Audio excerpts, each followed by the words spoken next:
अस्सलाम वालेकुम दोस्तों, मेरा नाम है मुदस्सिर और आप देख रहे हैं मुदस्सिर शहज़ाद यूट्यूब चैनल। दोस्तों, आप सबको अपनी इस नई वीडियो में खुशामदीद करता हूं।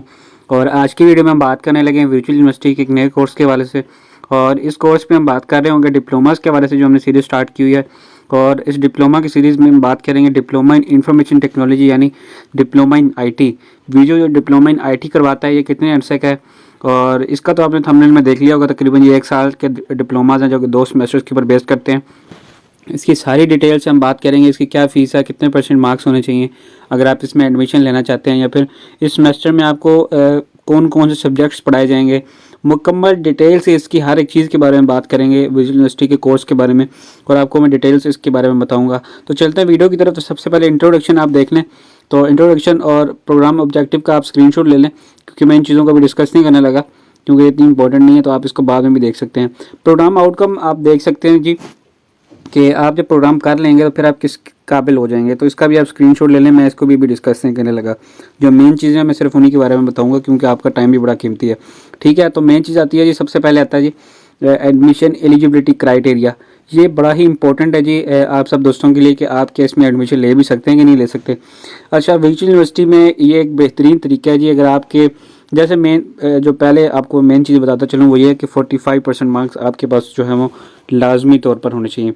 अच्छा, अगर आपके पास नहीं भी है ना, फिर भी आप इसमें एडमिशन ले सकते हैं। मैं आपको बताता हूँ उसका गैल। ठीक है, आपके पास पहले तो CGPA भी होना चाहिए हाफ। CGPA आपके पास अगर 4 है तो 2.0 हाफ आपके पास लाजमी तौर पर होनी चाहिए, अगर आप एडमिशन इसमें लेना चाहते हैं तो। ठीक है, नहीं अगर आपके पास है तो आपको 6 महीने ज़्यादा पढ़ना पड़ेगा इस कोर्स को। ठीक है, सिर्फ आपके पास ये एक चॉइस बचेगी। ठीक है, तो वर्चुअल यूनिवर्सिटी जो चीज़ ऑफर करती है वो करती है 0 सेमेस्टर।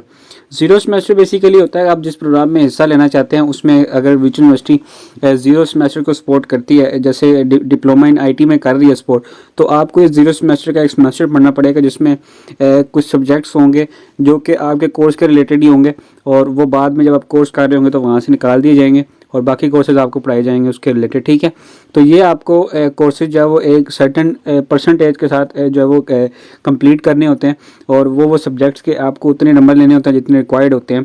यानी कि एक क्राइटेरिया होता है आपके पास, उसको आपने पूरा करना होता है। फिर आप इसमें अगर पास करते हैं, फिर आप डिग्री को कंटिन्यू कर सकते हैं आगे, कोई भी डिग्री जो 0 सेमेस्टर सपोर्ट करती है। ठीक है, अब हम डिप्लोमा इन IT में बात कर रहे हैं, तो डिप्लोमा इन IT आप इसके बाद कर सकते हैं। ठीक है, आपको 6 मंथ एक्स्ट्रा देने पड़ेंगे 0 सेमेस्टर को। ठीक है, अच्छा आगे चलते हैं जी। ड्यूरेशन आपको जैसे मैंने बताई है, ये 1 साल के प्रोग्राम है, तो ये 2 सेमेस्टर के ऊपर बेस करेगा और 18 वीक्स के ऊपर जो बेस कर रहा होगा। ठीक है, अच्छा कोर्सेज ऑफ स्टडी जो कि मेन चीज़ आपके पास आ जाती है, वो आती है जी मैं आपको बताता हूँ इसके सब्जेक्ट्स कौन कौन से पढ़ाए जाएंगे। तो बेसिकली कोर्स IT का है, कंप्यूटर साइंस का है, तो आपको मेन चीज़ भी वही आपको देखने को मिलेगी। सबसे पहले इसके ऊपर हम ये चीज़ें देख लेते हैं कि इसमें जो क्रेडिट आवर्स हैं वो किसके ऊपर बेस करते हैं। जो क्रेडिट आवर्स हमारे पास ज़्यादातर बेस कर रहे हैं, वो कर रहे हैं हमारे पास थ्योरी के ऊपर। थ्योरी आपके पास जो है उसके हवाले से ही आपके पास है, प्रैक्टिकल नहीं है।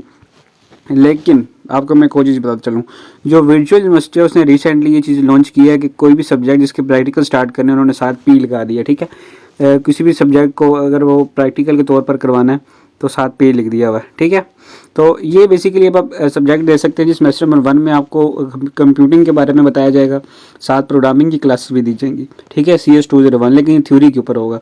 अच्छा, CS02 में आपको फ्रंट एंड डेवलपमेंट जो आपका होता है उसके बारे में बताया जाएगा, साथ ही दो सब्जेक्ट्स, एक इंग्लिश का और एक जिसको कह सकते हैं MGD211, यानी बिजनेस के हवाले से आपको पढ़ाया जाएगा, और साथ business and technical English writing के हवाले से भी आपको बताया जाएगा। जैसे हमने CS201 के प्रैक्टिकल के बारे से बात की, तो आप इसमें देख सकते हैं इंट्रोडक्शन टू प्रोग्रामिंग आपको प्रैक्टिकल करवाया जाएगा। यहाँ पे आप देखेंगे यही सब्जेक्ट आपको करवाया जा रहा है, लेकिन ये प्रैक्टिकल नहीं है, ये थ्योरी के ऊपर है। ठीक है, और अगर आप देखें इनमें क्रेडिट आवर्स में फ़र्क क्या है, जो थ्योरी क्या है उसके 3 क्रेडिट आवर्स हैं, और जो प्रैक्टिकल है वो 1 क्रेडिट आवर के, यानी कि मुकम्मल प्रैक्टिकल होने लगा है सब्जेक्ट। ठीक है, उसके बाद एक लास्ट पे सब्जेक्ट होता है जो कि पढ़ाई के रिलेटेड नहीं हो सकता आपका, इंट्रोडक्शन टू ई लर्निंग है, ये एक क्रेडिट आवर है, वो थ्योरी के वाले से क्लासेस है। ठीक है, अच्छा सेमेस्टर नंबर 2 अगर आप देखें तो CS205 IT के हवाले से इंफॉर्मेशन सिक्योरिटी। ठीक है, उसके बाद 403 है जो कि डेटाबेस आप जिसमें पढ़ेंगे। अच्छा, CS504 है जो कि सॉफ्टवेयर इंजीनियरिंग का मेन कोर सब्जेक्ट है, जो आपको इसमें पढ़ाया जाएगा। ठीक है, ये सॉफ्टवेयर इंजीनियरिंग जब आप करते हैं बैचलर की डिग्री, तो ये इसमें पढ़ाए जाते हैं आपको, तो ये इसमें भी आपको डिप्लोमा में भी मिल जाएगा देखने को। ठीक है, और साथ डेटा कम्युनिकेशन पढ़ेंगे, ये भी सॉफ्टवेयर इंजीनियरिंग का कोर्स है। और हमारे पास ये ज़्यादातर कोर्स है जो आप ऊपर देख रहे हैं, ये बेसिकली सॉफ्टवेयर इंजीनियरिंग में पढ़ाए जाते हैं। मोस्टली सारे कोर्सेज ये पढ़ाए जाते हैं, तो ये आपको डिप्लोमा में भी मिल रहे हैं जो मेन कोर्सेज हैं। 601 जो है वो आप देख सकते हैं, ये भी मेन कोर्स है। ई कॉमर्स के वाले से देखेंगे तो ये आपको मिलेगा 403 डेटाबेस मैनेजमेंट सिस्टम्स, ये प्रैक्टिकल आपको करवाया जाएगा, ठीक है। तो ये मेन सब्जेक्ट जो है वो 2 सेमेस्टर के ऊपर आपको करवाए जाएंगे। अगर आप 0 सेमेस्टर अगर आपके नंबर काम है आप क्लियर करते हैं तो, ठीक है। अब आगे चले, नेक्स्ट ऑन जो चीज़ आती है जी, वर्चुअल यूनिवर्सिटी में स्टडी किस तरह करवाई जाती है, वर्चुअल यूनिवर्सिटी का स्टडी का सिस्टम क्या है, उसके बारे में हमें बताएं जी। तो बेसिकली उसका स्टडी सिस्टम ये है कि यहाँ से ये स्टार्ट होता है, यहाँ पे एंड होता है। स्टडी सिस्टम इतना मुश्किल नहीं है, बहुत आसान है। आप किसी भी वक्त अगर आप स्टडी साथ काम करते हैं या फिर आप साथ कुछ भी जॉब करते हैं, अपना बिजनेस है, कुछ भी करते हैं, साथ पढ़ाई करना चाहते हैं, तो ये बेस्ट प्लेटफॉर्म है वर्चुअल यूनिवर्सिटी आप सबके लिए, ठीक है। इसकी मेन रीज़न ये भी है कि ये सारा सिस्टम ऑनलाइन है इनका, और आप किसी भी वक्त कोई भी क्लास ले सकते हैं, एक सर्टेन टाइम के अंदर उसको कंप्लीट कर सकते हैं। कोई असाइनमेंट है, कोई क्विज़ है, कोई भी आपका पेपर है, उसको आप सर्टेन अमाउंट के अंदर क्लिक कर सकते हैं। और सबसे बेहतरीन चीज़ जो आती है वर्चुअल यूनिवर्सिटी की वो ये है कि आप इसमें पेपर देने का टाइम भी अपनी मर्ज़ी से रखते हैं, दिन भी अपनी मर्ज़ी का रखते हैं। आपको 1 महीना दिया जाता है कि आप इधर से लेकर इधर तक इसके अंदर आप रखें, तो वो आप रखते हैं, वो भी अपनी मर्ज़ी से सिलेक्ट करते हैं। सुबह से लेकर शाम तक आपके दरमियान में टाइम आपको दिए जाते हैं कुछ, उनमें आप अपनी मर्ज़ी का टाइम सेलेक्ट करते हैं और पेपर देते हैं, और कि बाकी काम आराम से हो जाते हैं, ठीक है। तो बेसिकली वर्चुअल यूनिवर्सिटी का जो सीन है वो आता है, सबसे पहले असाइनमेंट्स आती हैं जी। जब आप एडमिशन लेते हैं ना, तो आपको दिया जाता है कि आप सबसे पहले लॉगिन दिया जाता है आपको, यूज़र नेम और साथ पासवर्ड दिया जाता है। आप उसको वेबसाइट के ऊपर जाकर लॉगिन करते हैं वर्चुअल यूनिवर्सिटी की, वहाँ पे आपको सब्जेक्ट वाइज सारा कुछ मिल जाता है। तो असाइनमेंट्स होती हैं, तो उन असाइनमेंट्स को आप क्या करते हैं जी, वहाँ से डाउनलोड करते हैं लैपटॉप में, तो या फिर कंप्यूटर है तो उसमें। तो अगर आपके पास नहीं भी है तो वर्चुअल यूनिवर्सिटी की लैब्स होती हैं, वहाँ पे जाके आपको सारा कुछ फ्री में कर सकते हैं, कोई पैसे नहीं है, ठीक है। तो वहाँ से आप डाउनलोड करके मोबाइल में उसमें सॉरी मोबाइल में भी कर सकते हैं, इसमें मुश्किल नहीं है, मोबाइल में भी लोग करते हैं, पढ़ते हैं। तो कंप्यूटर में आप इसको जहाँ भी आप करना चाहें कर सकते, उसका आंसर लिख के फाइल में वो फाइल अपलोड कर देते हैं। कुछ देर बाद सबका जब रिज़ल्ट आता है तो आपको जहाँ से फाइल डाउनलोड की होती है उधर रिजल्ट साइड पे शो हो जाता है, ठीक है। ऑनलाइन क्विज़ होते हैं, एक क्वेश्चन होता है, उसके 4-5 आंसर होते हैं, उनमें से कोई एक आपको सही सिलेक्ट करना होता है, और उसको फिर ऑनलाइन ही होते हैं ये सारा सिस्टम। इंटरनेट आपके पास होगा तो फिर ही आप इसको कर पाएंगे, ठीक है।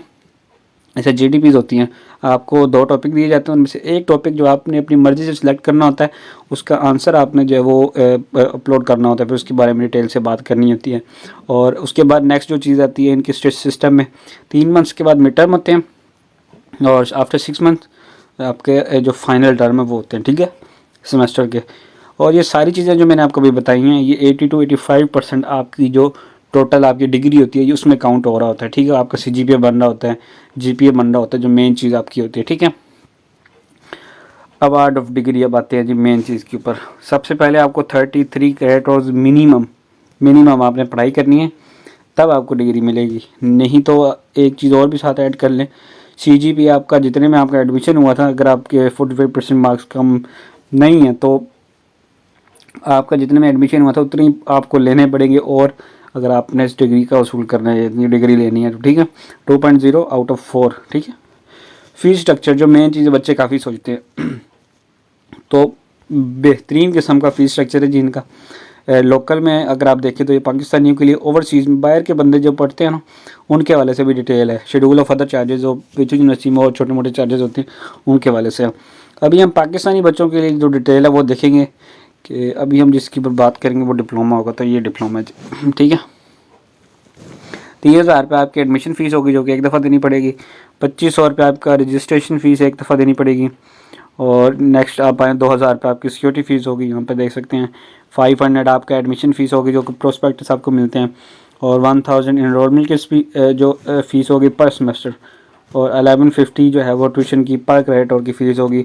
अगर आप सारी चीज़ों को मिलाते हैं तो 3000 और उसके बाद 5, 8, यानी आपको 11 से 12,000 रुपये पर सेमेस्टर पड़ होगा, ठीक है। आपका इतना जो है वो आराम से खर्चा आ जाएगा, आप इतना ज़हन में रखें। तो बाहर की यूनिवर्सिटी जो 1 लाख रुपये मतलब कि इससे ऊपर भी लेती हैं, तो आप उसको कंपेयर इसके साथ कर ही नहीं सकते। एक तो ये नीम सरकारी जिसको आप कह सकते हैं वो है, इसका गवर्नमेंट के साथ लिंक्स हैं। तो कुछ लोग कहते हैं इसकी डिग्री नहीं मानी जाती, तो भाई जो लाख रुपए दे के मानी जाती है वो पढ़ा, उसका फ़ायदा फिर भी कुछ नहीं होता, कुछ नहीं सीखते, तो वो भी फिर किसी काम की नहीं है जो आप इतने पैसे बर्बाद करते हैं। कुछ सीखना चाहिए अगर आप, तो इस डिग्री में भी सीख सकते हैं और बहुत ज़्यादा चीज़ें जो है सीख सकते हैं, कर सकते हैं। वर्चुअल यूनिवर्सिटी आपको बहुत अपॉर्चुनिटीज़ देता है इसमें, ठीक है। अच्छा, ये चीज़ जो मैंने सारी चीज़ें डिस्कस कर दी हैं, ये डिस्क्लेमर है कुछ कि वर्चुअल यूनिवर्सिटी कोई भी चीज़ किसी भी टाइम चेंज कर सकते हैं, ठीक है, प्रोग्राम में या फिर किसी भी चीज़ में, तो वो लिखा हुआ था, ठीक है। अच्छा, ये ऑब्जेक्टिव और आउटकम मैंने नहीं बताया आपको, ये आप देख सकते हैं आराम से बाद में, ठीक है। तो उम्मीद है कि वीडियो पसंद आई होगी, मैंने काफ़ी सारी चीज़ इसमें कवर करने की कोशिश की है। अगर कुछ चीज़ रह गई है तो नीचे कमेंट करें, इंशाल्लाह उसके ऊपर भी बहुत जल्द वीडियो बन जाएगी और उसके बारे में आपको बता दूँगा। अगर इतनी बड़ी प्रॉब्लम ना हुई आपकी तो मैं कमेंट बॉक्स में आपको जो है उसका आंसर कर दूँगा। तो मिलता हूँ फिर किसी अच्छी सी वीडियो में, तब तक दीजिए इजाज़त। अल्लाह हाफिज़।